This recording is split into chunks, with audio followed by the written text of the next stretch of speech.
Глава 1706. Трудный подъем. Было совершенно ясно, что она также осознала свою ситуацию, поэтому выглядела так разъяренной. Хотя трое из них не договорились об этом заранее, было совершенно ясно, что тот, кто первым доберется до дворца, сможет первым добраться до сокровищ. Таким образом, весьма вероятно, что Ши Кун и Хань Ли заберут все сокровища во дворце к тому времени, когда она приедет. Однако Лю Шуэр не была полностью бессильна в такой ситуации. После короткой паузы для размышлений она перевернула руку, чтобы изготовить несколько талисманов разных цветов. Один был желтым, другой серебряным, а последний — малиновым. Когда она наклеила на себя эти талисманы, раздалось 3 треска в быстрой последовательности.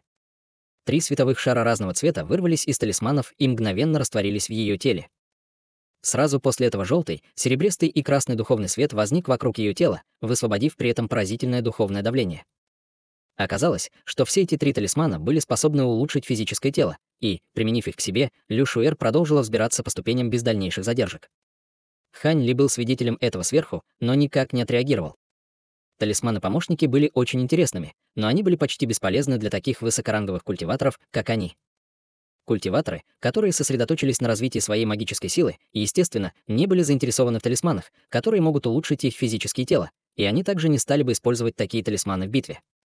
Что касается существ, которые специализировались на развитии своего тела, эти талисманы также были в значительной степени излишними.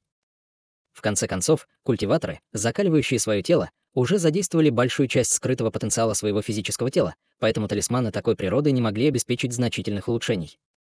Для культиваторов закаливания тела даже самые редкие талисманы высокого ранга могли улучшить их тело не более чем на 10%. Таким образом, независимо от того, сколько талисманов-помощников использовал нормальный культиватор, их тело все равно были бы намного хуже по силе, чем у культиваторов закаливания тела. Хань Ли сам был достаточно искусным в искусстве талисманов, поэтому он, естественно, хорошо это понимал. Таким образом, он не особо задумывался о том, что делала Лю Шуэр, и просто продолжал неторопливо подниматься по ступеням. Таким образом, все трое продолжили движение, постепенно увеличивая расстояние друг от друга по мере приближения к вершине горы. Вначале, когда ограничивающая сила каменных ступеней становилась все более и более явной, Лю Шуэр и Ши Кун просто заставляли себя идти вперед, несмотря на то, что знали, что они смогут потратить намного меньше усилий, если они останавливались на мгновение на каждом шагу. Однако состояние Хань Ли сильно отличалось от состояния двух его товарищей. Ши Кун все еще шел впереди, поднимаясь по каменным ступеням ровным шагом, но он явно дышал тяжелее, и на его лбу начал выступать пот. Хань Ли шел посередине, и его кожа начинала приобретать слабый золотистый оттенок, но выражение его лица оставалось совершенно неизменным, не показывая никаких признаков напряжения.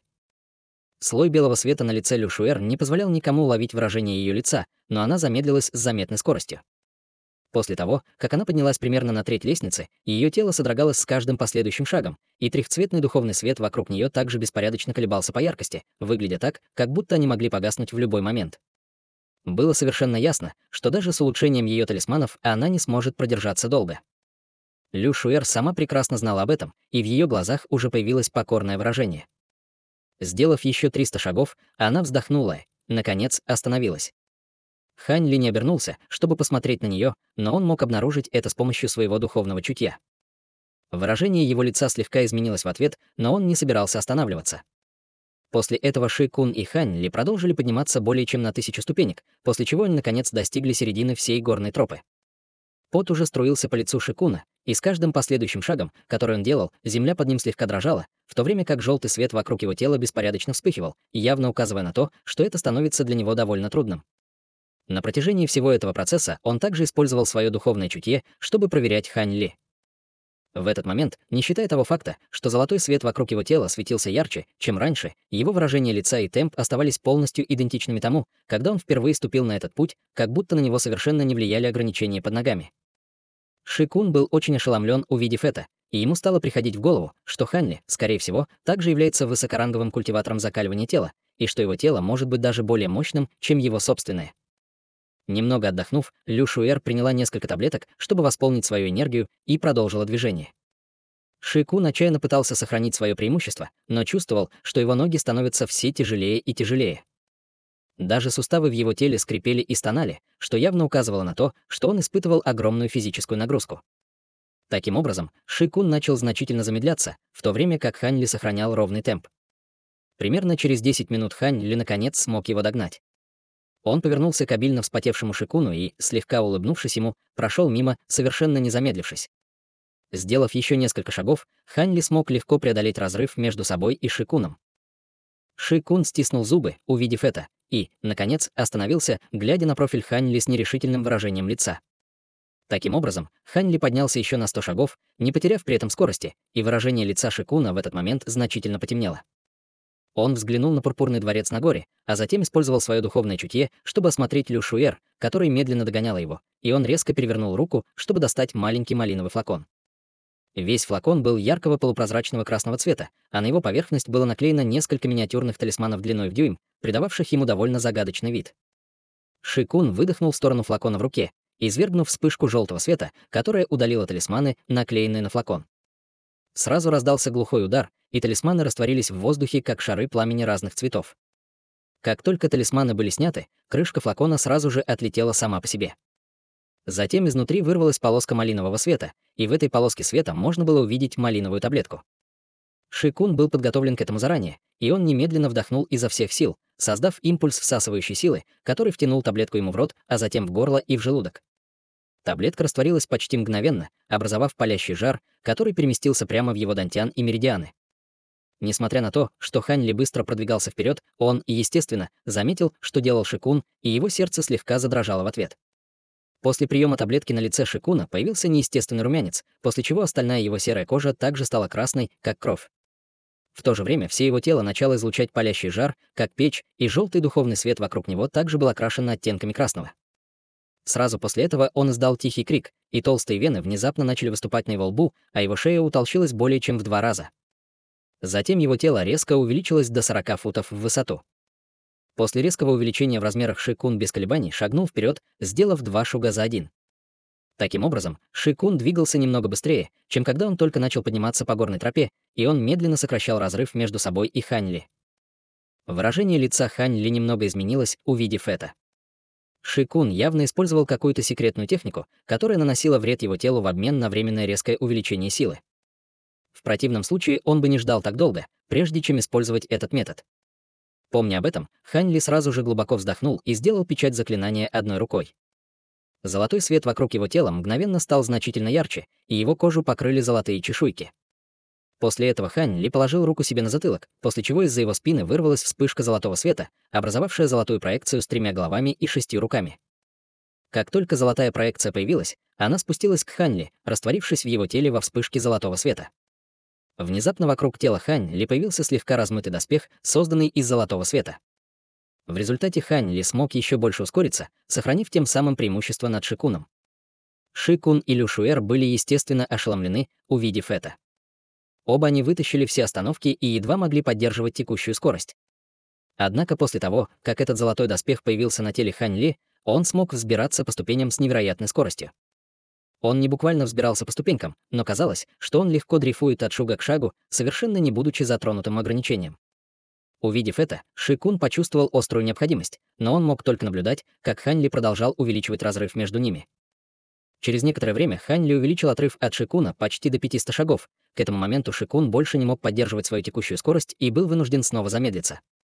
Однако в этот раз он не только обильно вспотел, но и клубы белого тумана поднимались над его телом, как будто он действительно превратился в живую печь, создавая совершенно удивительное зрелище. В то же время Хань Ли тоже начал немного замедляться, указывая на то, что он также боролся с огромной силой всасывания, исходящей от каменных ступеней. В этот момент Хань Ли находился всего в 300 шагах от вершины, но был весьма разочарован, обнаружив, что постепенное увеличение силы всасывания с каждым последующим шагом было намного больше, чем раньше. Несмотря на то, что он обладал устрашающим телом, которое было даже более могущественным, чем у среднего существа святой расы, он также начинал бороться. Сделав еще более 100 шагов, он уже замедлился до образного ползания, и ему приходилось удерживать себя на каждом шаге, прежде чем делать следующий. В этот момент Ши Кун и Лю Шуэр уже остановились, и они могли только наблюдать, как Хань Ли приближается к вершине горы. Наконец, после достижения последней дюжины или около того шагов, огромная сила всасывания стала невыносимой даже для Хань Ли, и золотой доспех вокруг его тела неконтролируемо задрожал. Казалось, что он может разбиться в любой момент. Таким образом, Хань Ли был вынужден остановиться в первый раз, когда вершина была практически в пределах досягаемости.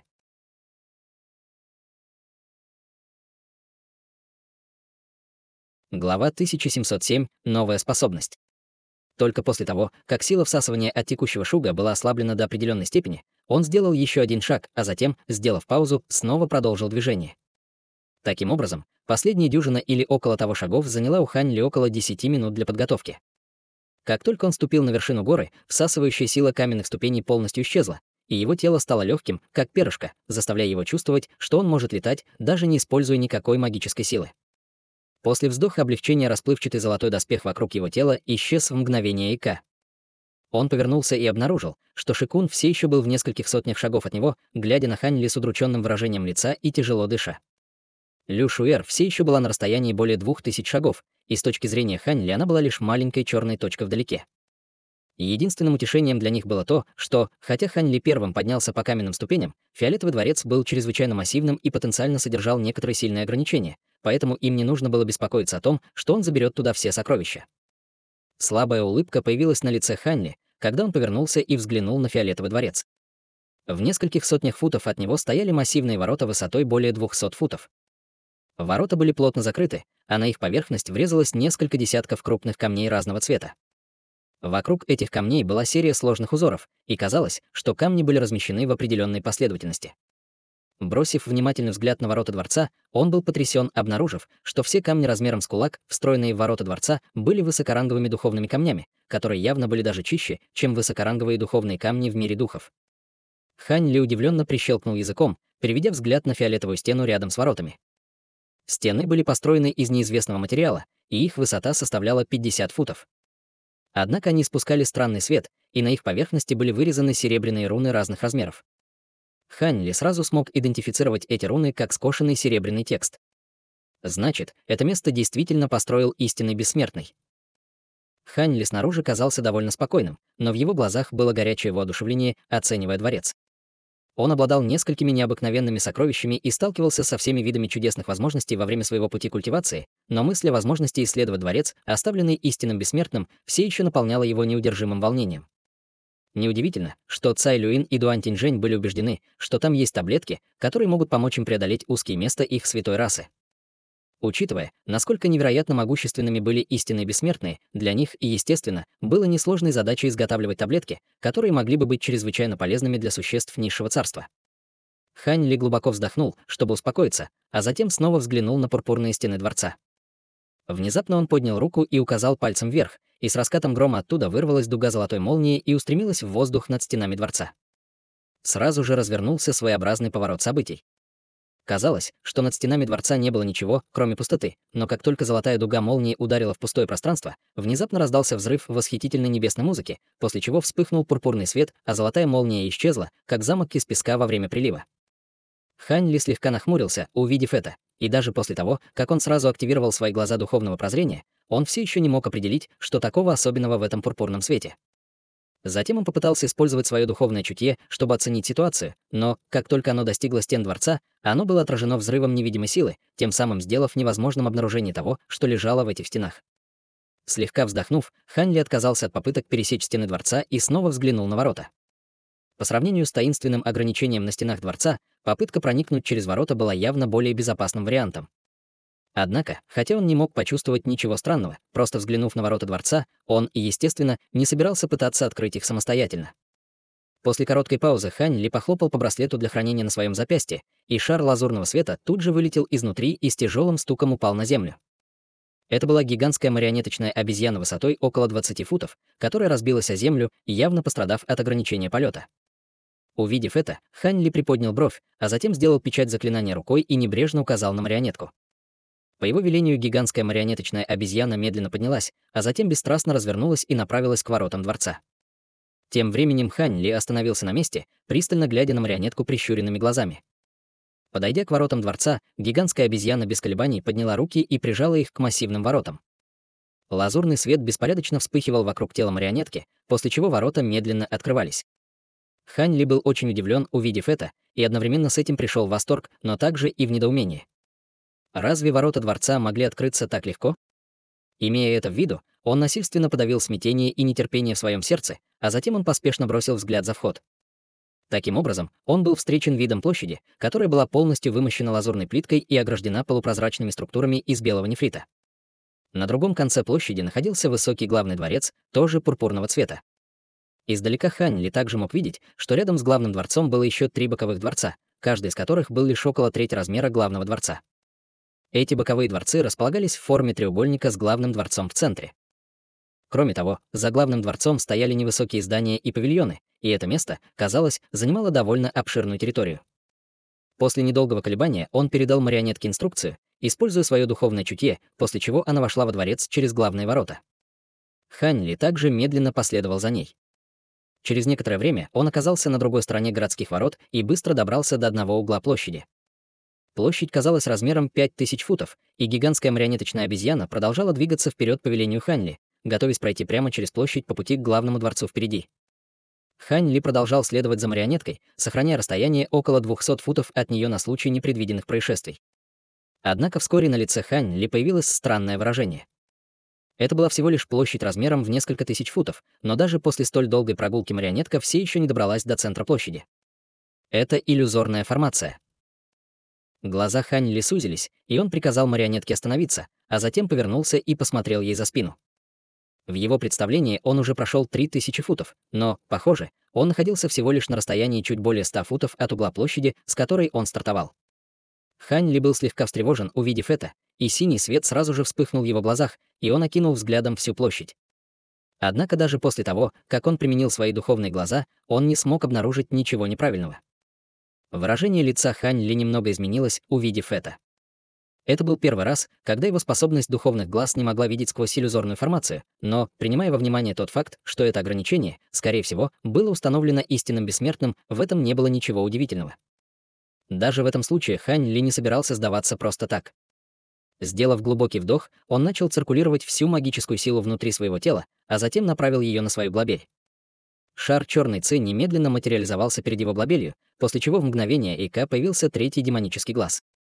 Это был не что иное, как глаз разрушения, который Хань Ли культивировал уже несколько столетий. Хань Ли обладал этим третьим глазом с тех пор, как вернулся в мир людей, и по прошествии стольких лет он развил некоторые сверхъестественные способности. Несмотря на то, что сильная сторона этого глаза заключалась в пространственных способностях, он также обладал некоторыми способностями, которые могли специально нацеливаться на иллюзорные техники и другие типы ограничений, но эффекты этих способностей, естественно, были не такими мощными, как у его глаз духовного прозрения. Прибыв на громовой континент, Хань Ли непреднамеренно обнаружил, культивируя в уединении, что его глаза духовного прозрения и глаз разрушения можно объединить, чтобы раскрыть новую способность, которая намного превосходит любую из способностей, которыми обладают его глаза по отдельности. Несмотря на то, что эта способность была довольно мощной, она требовала значительного расхода магической силы, и это был первый раз, когда Хань Ли использовал ее на практике. Однако, вспоминая то, что произошло в последний раз, когда он испытывал эту способность, он был вполне уверен, что она сможет прорвать иллюзорную формацию, в которой он находился.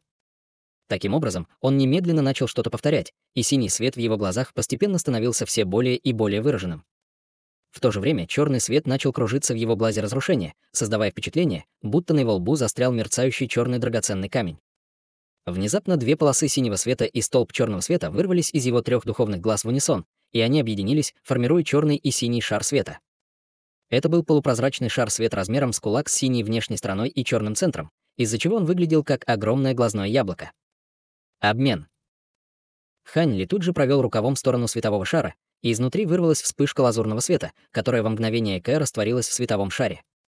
Духовный свет вспыхнул с поверхности светового шара, после чего появились черные и синие руны разных размеров, прежде чем они быстро вращались в воздухе. Внезапно бесчисленные нити черного и синего света вырвались из светового шара, разлетаясь во все стороны. Эти световые нити были чрезвычайно тонкими и двигались с поразительной скоростью, в мгновение Эке распространяясь по всей площади, прежде чем образовать массивную черно-синюю сеть, охватившую всю площадь под ней. В следующее мгновение со всей площади послышались глухие удары, и под массивной сетью взорвались световые шары разного цвета. Затем в небеса взорвалась волна пространственных колебаний, а пространство под сетью искривилось. Сразу после этого центр площади расплылся перед дверью белого света.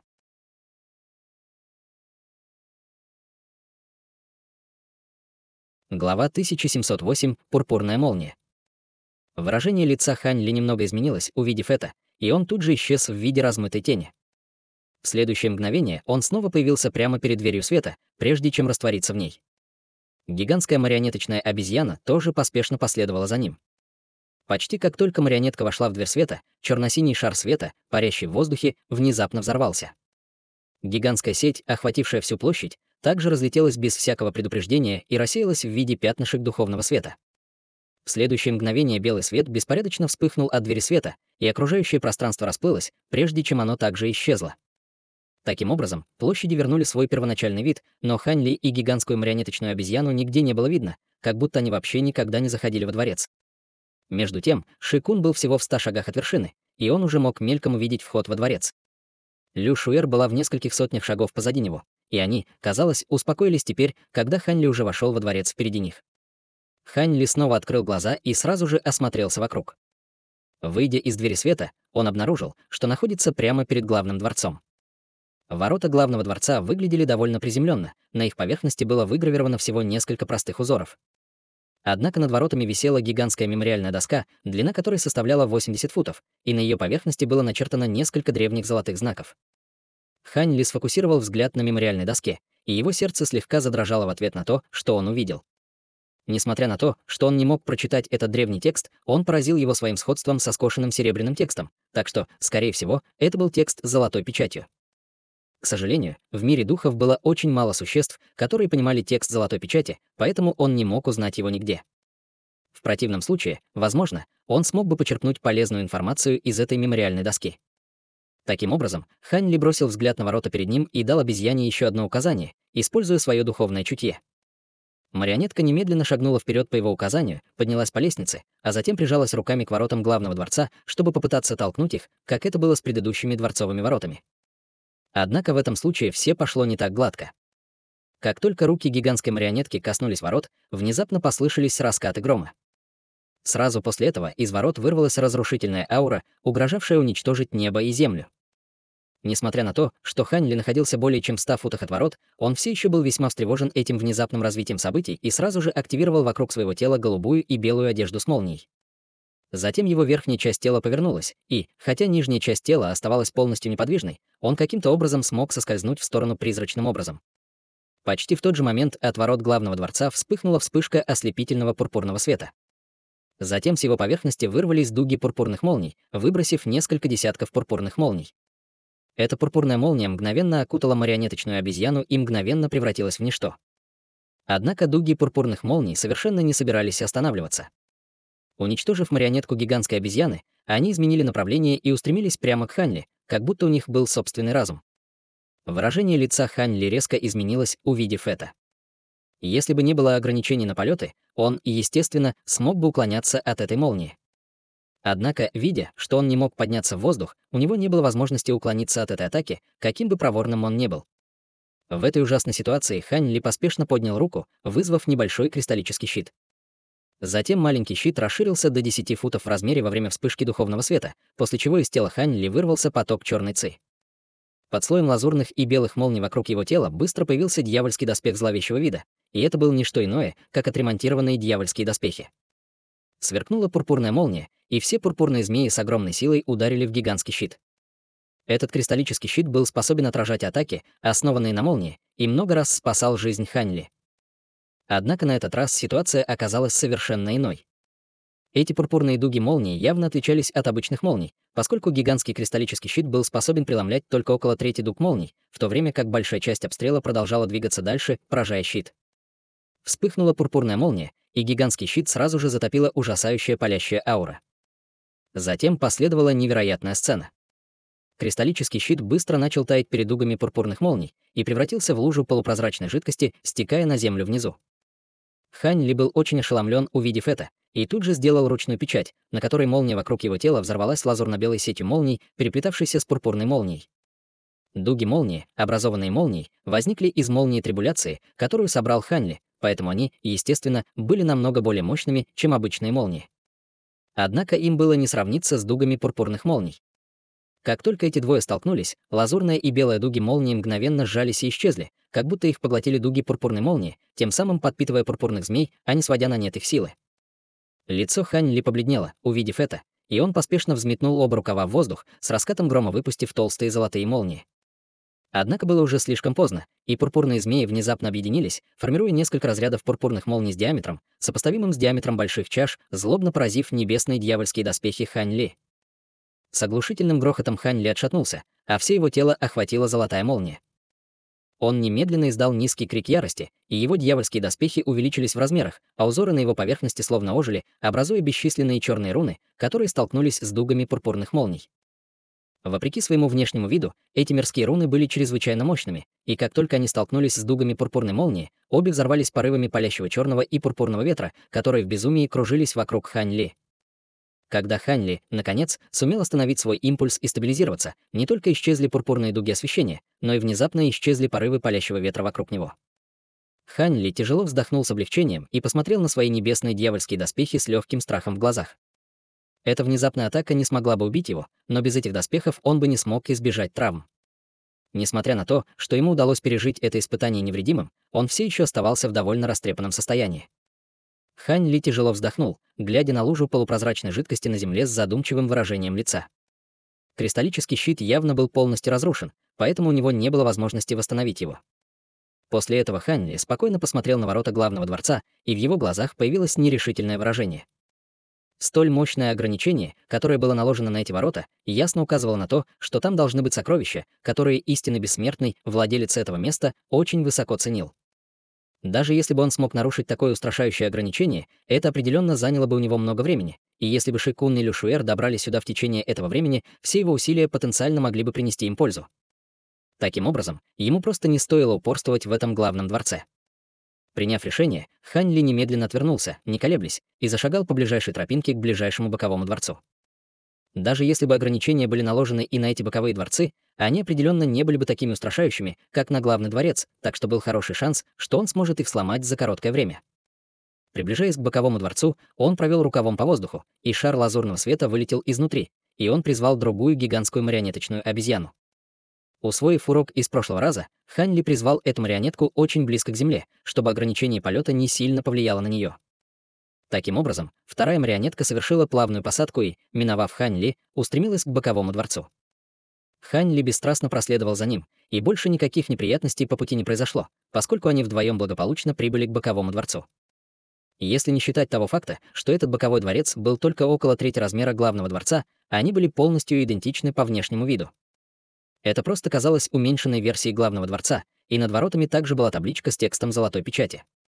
Веки Хань Ли непроизвольно дернулись при виде приземленных ворот, и после короткой паузы он отступил, пока не оказался примерно в 400 футах от ворот, прежде чем наконец остановиться. После этого он поднял руку, чтобы создать несколько талисманов, которые он быстро наложил на свое тело.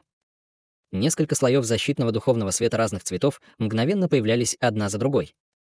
Сразу после этого Хань Ли скрепил обеими руками печать заклинания, и золотые молнии начали вспыхивать в обоих его рукавах. Приняв все эти защитные меры, Хань Ли передал инструкции марионетке, используя свое духовное чутье с мрачным выражением лица. Марионетка немедленно выступила вперед, подняв руки, и прижалась руками к воротам перед ней. Хань Ли смотрел, затаив дыхание, глядя на то, как ворота медленно открылись без сучка и задоринки. Казалось, что никаких ограничений на эти ворота не было. Хань Ли был в восторге от этого, но в качестве меры предосторожности убедил марионетку сначала пробраться в боковой дворец. Таким образом, марионетка вошла во дворец, и никаких неприятностей не произошло. Только тогда Хань Ли вздохнул с облегчением, и защитные слои духовного света вокруг его тела мгновенно исчезли. При этом он быстро сжал кулаки, и золотая молния в его рукавах тоже беззвучно исчезла. После этого он быстро пробрался в боковой дворец. После прибытия в боковой дворец марионетка уже стояла у входа совершенно неподвижно. Хань Ли быстро окинул взглядом дворец, и на его лице появилась тень удивления в ответ на то, что он увидел. В центре дворца стоял гигантский стол, чистый, белый, как нефрит, а на столе стояла мерцающая пурпурная святыня, внутри которой находилась расплывчатая и нечеткая статуя божества. Напротив статуи стояли сотни желтых футонов, а в каждом из 4 углов дворца располагались лазурные курильницы для благовоний. По всей комнате разносился слабый запах сандалового дерева.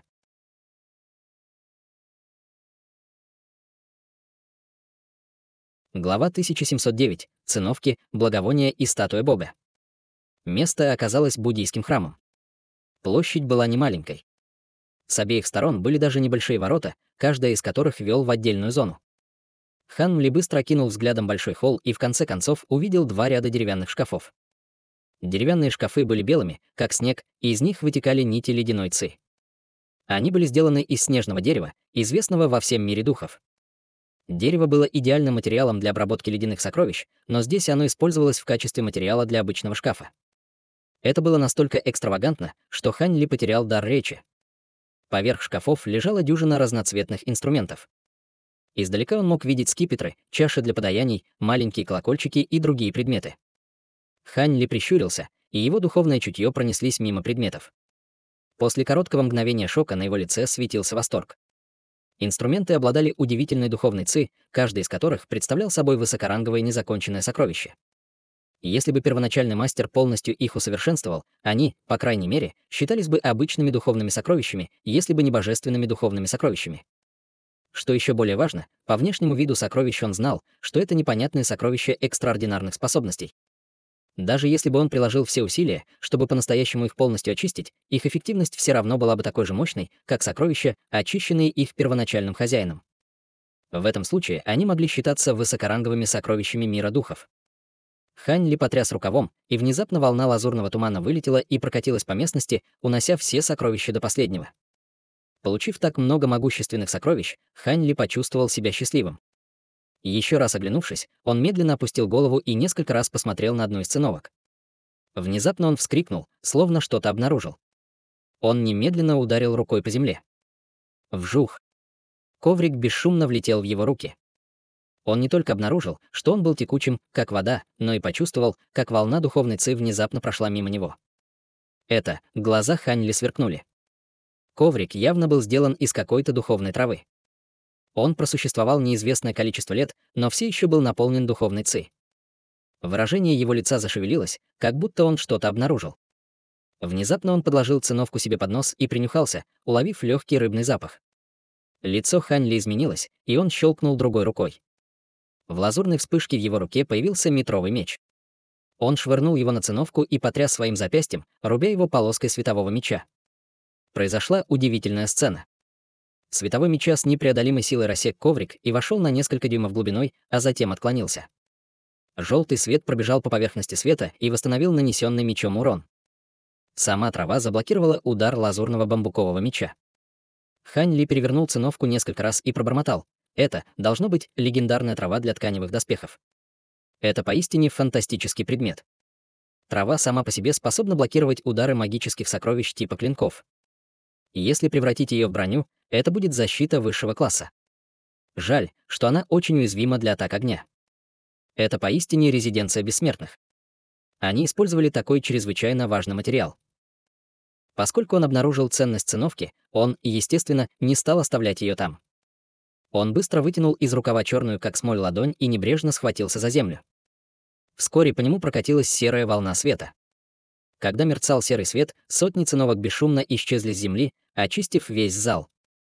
Когда его духовное чутье пробежалось по сумке для хранения и увидел аккуратно уложенные циновки, он удовлетворенно кивнул. Поскольку трава в мире духов давно вымерла, только циновки стоили того. С этой мыслью Хань Ли тяжело и глубоко вздохнул. По какой-то причине он почувствовал, что запах сандалового дерева стал гуще. Сандаловое дерево. Он внезапно повернул голову и перевел взгляд в угол комнаты, и его взгляд загорелся. Ароматическая палочка в горелке наполовину сгорела и приобрела бледно-желтый цвет. Неизвестно, как долго она там находилась. Брови Хань Ли зашевелились, и он большими шагами направился к углу. Но до своего прихода он уже взглянул на курильницу своим духовным чутьем и сразу нахмурился. Удивительно, но курильница была сделана из обычной бронзы. Это нельзя было считать магическим инструментом. Хань Ли моргнул и подошел к курильнице. Затем он опустил голову и посмотрел на оставшуюся треть горящей ароматической палочки. Из палки исходил насыщенный аромат. Палка оказалась больше, чем кажется на первый взгляд. По внешнему виду он ничем не отличался от обычной ароматической палочки. Но поскольку он смог сохранить густой аромат после того, как прошло столько времени, он должен быть необычным. Хань Ли долго смотрел на него, и его лицо стало мрачным. Он поднял руку и потянулся, чтобы погасить горящий ладан, но прежде, чем он коснулся его, вспыхнул духовный свет, и слой лазурного света обернулся вокруг его пальцев. С особой осторожностью он потушил кончик горящего благовония, и ничего не произошло. Однако выражение лица Хань Ли по-прежнему оставалось странным. Он еще несколько раз строго посмотрел на благовоние и понюхал перед тем, как задуматься. Внезапно он щелкнул пальцем, и вспыхнул красный свет. С кончиков его пальцем вылетела искра размером с рис и ударилась об конец ароматической палочки. Когда свет погас, ладан больше не загорелся. Хань Ли прищурился, слегка выдавая след возбуждения. Он снова щелкнул пальцем, и из кончика его пальца вылетел малиновый огненный шар. Он неподвижно парил в воздухе. Когда огненный шар попал в конец ароматической палочки, Хань Ли молча уставился на это. В результате раскаленное пламя ни в малейшей степени не обожгло ароматическую палочку. Как и ожидалось, это благовоние безмятежного черного льда. Оно отгоняет внутренних демонов при прохождении стадии интеграции тела. Когда Хань Ли увидел это, на его лице появилось выражение восторга. Он быстро перевернул руку, и в его руке появилась кристально-белая нефритовая шкатулка. Он осторожно вложил палку в руку. После этого его тело перевернулось, когда он нашел другую полусгоревшую палочку благовоний в других углах зала. Сделав это, он убрал нефритовую шкатулку. После этого Хань Ли еще раз оглядел зал. Жаль, что там было не так уж много всего. Кроме святыни и увядших духовных плодов, принесенных святыне, не было ничего другого. В итоге он решил осмотреть святыню. От святыни исходил пурпурный свет, и она казалась трехметровой высотой. В нем была статуя бога, словно она была вырезана из высокорангового нефрита. Статуя бога была в зеленых одеждах и держала в одной руке белоснежный венчик из хвоща, а в другой — пурпурную тыкву. У нее была длинная борода и усы, спускавшиеся по подбородку, придавая ему слабую ауру бессмертия. Хань Ли мельком взглянул на статую, и на лице у него отразился шок. Он внезапно обнаружил, что сколько бы он ни смотрел на лицо статуи, он мог видеть только дымку мерцающего зеленого света перед ней. Он не мог понять истинный облик статуи. Внезапно он сузил глаза, и вскоре в них засиял голубой свет. Затем он с силой посмотрел на лицо статуи бога. У нее был свой эффект. Постепенно он смог вглядеться сквозь зеленый свет туман, покрывающий лицо статуи, и увидел, что та рассыхается. Его настроение улучшилось, и его взгляд стал сосредоточенным, желая взглянуть на лицо статуи бога. Но прежде чем он смог разглядеть мельчайшие детали, небесный звук и буддийское песнопение пронеслись в его голове. В его ушах звенело, и все его духовное чутье пришло в беспорядок. В глазах Хань Ли почернело, и он упал на землю, ошеломленный. К счастью, его духовное чутье было сравнимо с культиваторами стадии интеграции тела. После поспешного распространения техники великого развития по своему телу, в конце концов он обрел ясность ума и снова встал. Выпрямившись, он еще раз с недоумением взглянул на статую бога. Статуя бога была такой странной, даже учитывая его нынешний уровень культивации, он не смог увидеть его истинный облик. Сама статуя была грандиозным сокровищем неизмеримой силы. Поскольку статуя была сохранена, она должна была быть смоделирована по образцу важной фигуры даже в мире истинных бессмертных. Статуя бога была необычайно драгоценным объектом. Даже несколько чрезвычайно могущественных личностей в мире духов получили поддержку статуй богов, чтобы проявить первозданную душу или фрагмент души от божества, находящегося на непостижимом расстоянии. Несмотря на то, что бессмертный из мира истинных бессмертных никогда бы не узнал, что такой метод использовали для спуска в мир духов, брать эту статую бога определенно было бы неразумно, если бы она действительно была смоделирована по образцу важной фигуры истинного бессмертного царства. Выражение лица Хань Ли вскоре дрогнуло, и он, наконец, глубоко вздохнул. Силой подавив свои желания, он отвернулся от алтаря и посмотрел на дверь сбоку. Его тело зашевелилось, и он без колебаний подошел к двери. И по мысленной команде огромная марионеточная обезьяна последовала за ним. Вскоре все, что осталось в зале, было одиноким святилищем. В этот момент Хань Ли уже прошел по коридору и оказался перед дюжиной боковых комнат. Комнаты выглядели не очень большими, и все они выглядели одинаково. Хань Ли быстро взглянул на них и заставил огромную марионеточную обезьяну одну за другой открывать двери комнат. Увидев, что ничего не произошло, он начал быстро входить в каждую из комнат.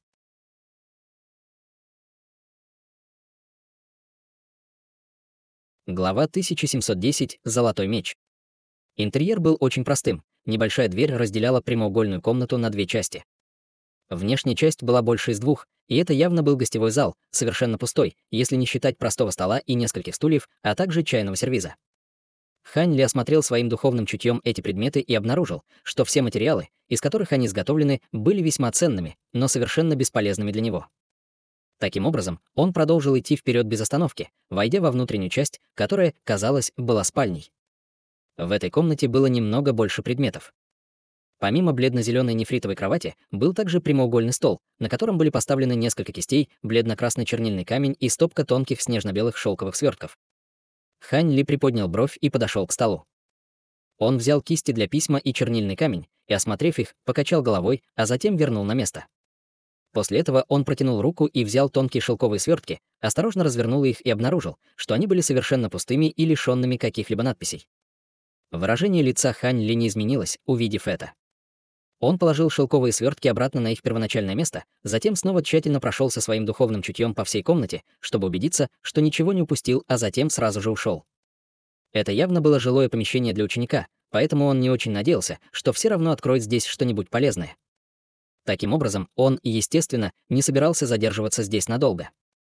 Кроме того, здесь было более 10 комнат, похожих на эту, и у него был жесткий график, поэтому он не мог провести тщательное обследование всех этих комнат. Таким образом, Хань Ли быстро обыскал дюжину или около того комнат, но не получил достойной награды за свои усилия, кроме нескольких нефритовых бланков, на которых было начертано неизвестное древнее писание. Эти нефритовые бланки были случайно положены на прикроватную тумбочку, так что, скорее всего, они все равно не имели значения. Хань Ли подобрал их лишь запоздало, думая, что, возможно, он сможет почерпнуть из них некоторую полезную информацию, если когда-нибудь расшифрует этот древний текст.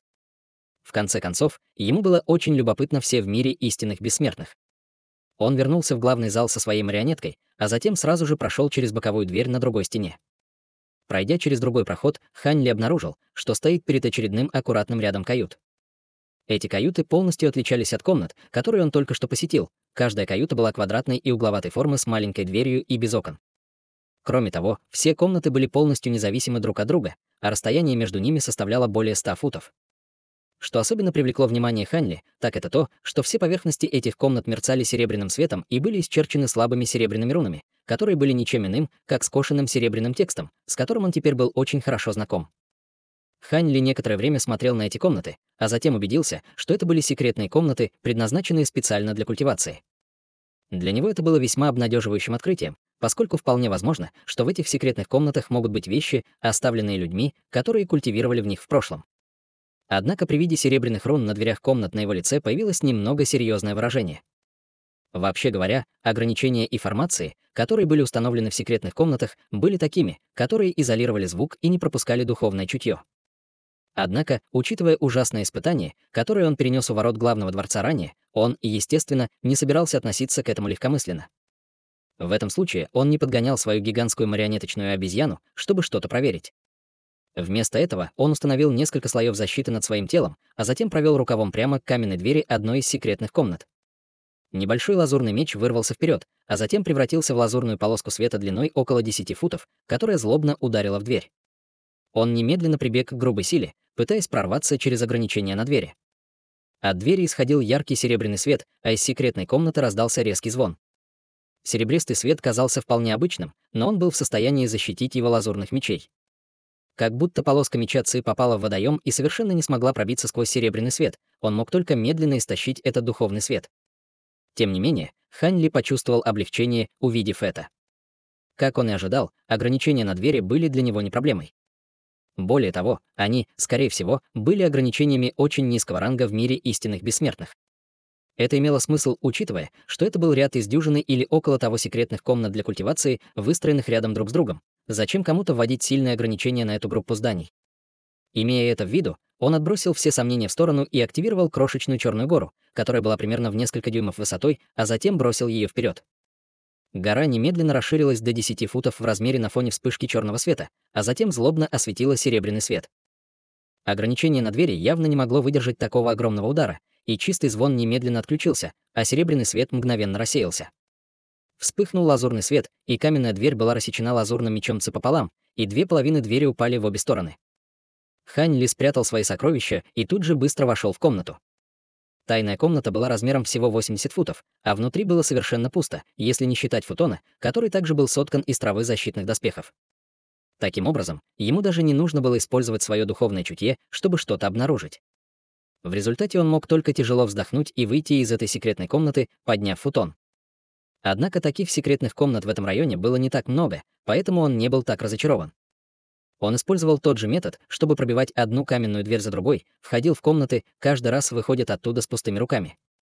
После того, как Хань Ли ворвался в 6 секретных комнат подряд, он все еще не обнаружил ничего примечательного и внутренне сетовал на свою неудачу. В то же время его ожидания относительно оставшихся секретных комнат также значительно уменьшились. Однако после того, как дверь 7-й секретной комнаты была с грохотом взломана, он с горящими глазами вошел внутрь. Эта секретная комната немного отличалась от своих предыдущих аналогов. В комнате были не только стол и стулья, но и 3 нефритовых коробки разного размера на столах, а также пара маленьких пузырьков. Кроме того, больше всего его внимание привлекло мерцающее золотое произведение искусства, висящее на стене. Это произведение искусства излучало ослепительный золотой свет, из-за чего он не мог понять его истинное содержание. Хань Ли на мгновение закрыл глаза, а затем резко открыл их снова синим светом в зрачках, позволяя ему смотреть сквозь золотой свет. Сразу после этого выражение его лица слегка дрогнуло, и он обнаружил, что произведение искусства было заполнено бесчисленными золотыми летающими мечами идентичного стиля. Эти летающие мечи были изображены во всех размерах и положениях, самые большие из которых напоминали гигантские мечи, раскалывающие небеса, которые поразили его с ощущением, что их длина достигает нескольких сотен футов. Напротив, самые маленькие из этих мечей были всего около дюйма в длину каждый, но все узоры на мечах были чрезвычайно четкими, как если бы они находились прямо перед его глазами. Присутствие такого количества золотых мечей должно было сделать произведение искусства чрезвычайно загроможденным и хаотичным, из-за чего нельзя было отличить один меч от другого, но каждый летающий меч на произведении искусства был чрезвычайно реалистичным, и все они обладали разными ауры, которые делали их легко отличимыми от своих собратьев. Хань Ли был очень обрадован, увидев это причудливое множество изображений меча, и пристально смотрел на него, оставаясь на месте. Однако вскоре Хань Ли вздохнул и отступил на несколько шагов, словно ему нанесла тяжелый удар какой-то невидимой силой. Он тут же повернул голову, чтобы отвести взгляд от произведения искусства, не осмеливаясь больше его рассматривать. При этом на его лице появился неестественный румянец. Какое могущественное духовное чутье! Такое ощущение, что на меня на самом деле напали летающие мечи. Если бы не тот факт, что я также хорошо владею летающими мечами и обладаю собственным сильным духовным чутьем, мое духовное чутье было бы только что получил серьезные повреждения. Духовная сила Хань Ли быстро зациркулировала в его собственных меридианах в течение нескольких циклов, после чего его физическое состояние вернулось в норму, но на его лице все еще оставалось ошеломленное выражение. Однако, успокоившись, он тут же перевернул руку, чтобы достать стопку талисманов разных цветов. Затем он поднял руку, и дюжина или около того талисманов вылетели один за другим, исчезая в мириадах мечей всего за несколько вспышек. Затем последовала странная сцена. С поверхности картины выступили проекции рун всех типов разного цвета, окутав золотой свет и быстро сузившись. Под давлением, оказываемым этими рунами, золотой свет, исходящий от произведения искусства, начал неохотно уменьшаться, прежде чем окончательно исчезнуть в конце. Затем рунические проекции мгновенно вернулись в свои формы талисманов, прежде чем прочно приклеиться к произведению искусства. В результате ауры, излучаемые изображением меча, были мгновенно ограничены, превратившись в обычное произведение искусства. Увидев это, на лице Хань Ли появилась легкая улыбка, и он сделал хватательное движение одной рукой. Рисунок меча был насильственно оторван от стены и приземлился ему в руки. Вспыхнул слабый лазурный свет, и произведение искусства мгновенно свернулось в свиток и исчезло в мгновение ока. Только тогда Хань Ли вздохнул с облегчением. Он не знал, было ли это бесчисленное множество изображений меча создано владельцем этого места, но даже после беглого взгляда на него он почувствовал, что это произведение искусства было чрезвычайно глубоким и, казалось, представляло собой какой-то таинственный способ культивации. Это казалось могущественным искусством владения мечом, но также и своего рода секретной техникой духовного чутья, но требовалось дальнейшее обследование, прежде чем он мог прийти к окончательному выводу. После этого он подошел к столу, а затем провел рукавом по воздуху, выпустив вспышку лазурного света. Лазурный свет мгновенно снял крышки нефритовых коробок и маленьких пузырьков, но брови Хань Ли тут же слегка нахмурились, и он погрузил свое духовное чутье в эти сосуды. В каждой из 3 нефритовых шкатулок было по несколько талисманов, на которых были начертаны чрезвычайно сложные руны скошенного серебряного текста. Однако духовная ци внутри талисманов также рассеялась, сделав их совершенно бесполезной. 2 маленьких пузырька оказались совершенно пустыми, и внутри остались лишь слабые следы духовной жидкости. Оказалось, что в этих 2 маленьких пузырьках в прошлом была какая-то духовная жидкость, но с тех пор она высохла из-за неподобающих условий хранения. После краткого размышления Хань Ли решил убрать все талисманы. Эти талисманы сильно отличались от талисманов на золотом нефритовом фолианте, которым он обладал, поэтому ему стоило бы изучить и воспроизвести талисманы. После этого он обыскал всю эту секретную комнату, но не сделал никаких дальнейших заметных открытий. Таким образом, он немедленно покинул эту секретную комнату, ворвался во все оставшиеся комнаты одна за другой, но и эти были полностью пусты. После того, как он вышел из последней секретной комнаты, он немедленно бросился назад тем же путем, которым пришел. Вскоре после этого Хань Ли появился на платформе за воротами бокового дворца. Затем он взглянул на горные тропы, ведущие к двум другим боковым дворцам и главному дворцу, и на его лице появилось задумчивое выражение. В этот момент Ши Кун и Лю Шуэр, скорее всего, были близки к достижению вершины горы.